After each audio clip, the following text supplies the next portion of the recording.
मूल तालुक्यामध्ये एक लहान वयामध्ये मुलं खूप बिघडून राहिलेली असल्यामुळे आणि ते लहान मुलं या देशाचं भविष्य आहे, मूल शहराचं भविष्य आहे आणि त्यांचा उज्ज्वल भविष्य हा कुठेतरी अंमली पदार्थाचा वापर होत असून त्यांच्या जो भविष्याचा प्रश्न आहे आणि आपल्या मूल शहराचा प्रश्न आहे। आणि ह्या अंमली पदार्थाचा जो वापर आहे त्यांच्यामुळे मूलमध्ये गुंडागर्दी,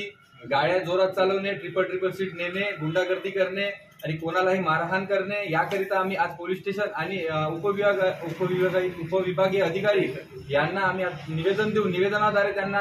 विनंती करण्याकरिता आलो की हे जे आज मूलमध्ये प्रकार चालू आहे याच्यावर कुठेतरी आळा बसला पाहिजे आणि याची जे मूल शहरामध्ये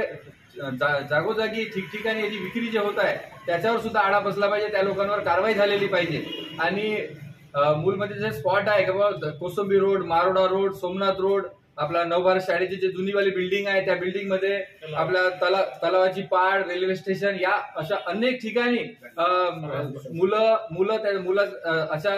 अंमली पदार्थाचं सेवन करून आपलं स्वतःचं भविष्य आणि आपल्या आई वडिलांचं सुद्धा भविष्य हा अंधारात करून राहिलेला आहे। हा कुठेतरी कमी झाला पाहिजे आणि त्यांचं उज्ज्वल भविष्य चांगलं राहिलं पाहिजे, त्यांच्या आई वडिलांना त्याची मदत मिळाली पाहिजे। याकरिता आम्ही सर्व मित्रमंडळी मिळून आज आम्ही निवेदन देतो।